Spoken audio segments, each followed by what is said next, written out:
سورہ احزاب آیت نمبر 29. ٹھیک ہے ڈاکٹر صاحب جی.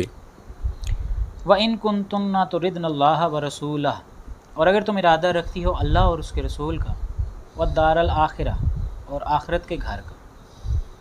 تو اے نبی کی بیویو، اگر تم اللہ اور اس کے رسول کی رضا کا ارادہ رکھتی ہو اور آخری گھر یعنی جنت کے گھر کا، فَإِنَّ اللَّهَ، تو یقیناً اللہ ہے کہ أَعَدَّ لِلْمُحْسِنَاتِ مِنْكُنَّ أَجْرًا عَظِيمًا، شاباش. تو یقیناً اللہ نے تم میں سے نیک عورتوں کے لیے بہت بڑا عظیم اجر تیار کر رکھا ہے. ماشاء اللہ، زبردست.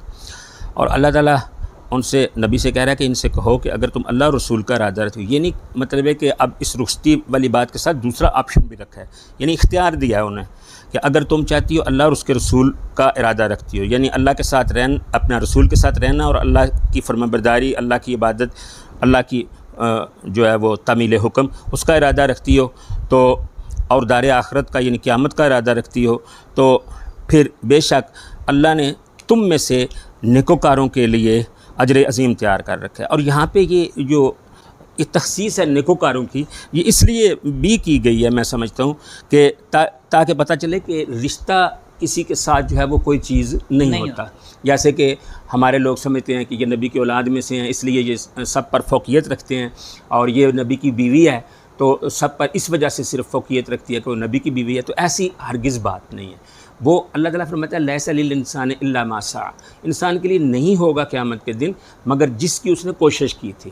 تو یہ جو باتیں ہیں کسی کے ساتھ جو تعلق ہے ہمارا، کسی کے ساتھ جو اس میں تعلق کو بہتر بنا کے ہم اچھائی کر سکتے ہیں، لیکن صرف اس تعلق کو جو ہے وہ نہیں سمجھا جا سکتا کہ وہ فضیلت کا باعث ہے.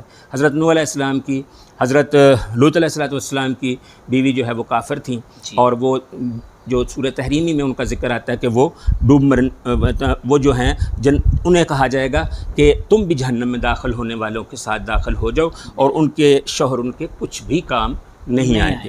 تو اسی طرح اولاد بھی ہے کہ یہ انسان کے اپنے اختیار میں نہیں ہے اولاد کسی کی ہونا. تو یہ جو ہے اس یہاں پہ یعنی ہمیں ایک بہت قیمتی درس ملا ہے کہ اگر آپ کا تعلق نبی کے ساتھ بھی ہے اور ایک بیوی کا ایک رشتہ انتہائی قریبی رشتہ ہوتا ہے، جس کے بارے میں اللہ قرآن میں فرماتا ہے کہ تمہارے لیے جوڑے بنائے تاکہ تم ان سے سکون پاؤ. تو نبی صلی اللہ علیہ وسلم کے لیے ان کی ازواج ان کا سکون تھی. اور اتنا قریبی رشتہ ہونے کے باوجود بھی اللہ فرما رہا ہے کہ نیک عورتوں کے لیے، تم میں سے نیک عورتوں کے لیے کریں گی تو ان کو نیک اجر، اچھا اجر ملے گا، اور اگر وہ نہیں کریں گی، اگلی آیات میں آ رہا ہے تو کئی گنا عذاب بھی ان کو دیا جائے گا. یہ اللہ پاک ہمیں سمجھا رہا ہے کہ یہ قانون ہے میرا، یہ نبی صلی اللہ علیہ وسلم کا عدل ہے اور اللہ کا عدل ہے کہ ارسپیکٹو کہ عہدہ کیا ہے، سب برابر ہیں. قانون اور قرآن کی نظر میں، اللہ کی نظر میں سب برابر ہیں. جس کے پاس زیادہ ذمہ داری یا عہدہ ہے اس کو اس کے حساب سے بدلہ ملے گا، اس کی اچھائی پہ اچھا بدلہ اور برائی پہ برا بدلہ. ایسے ہی ڈاکٹر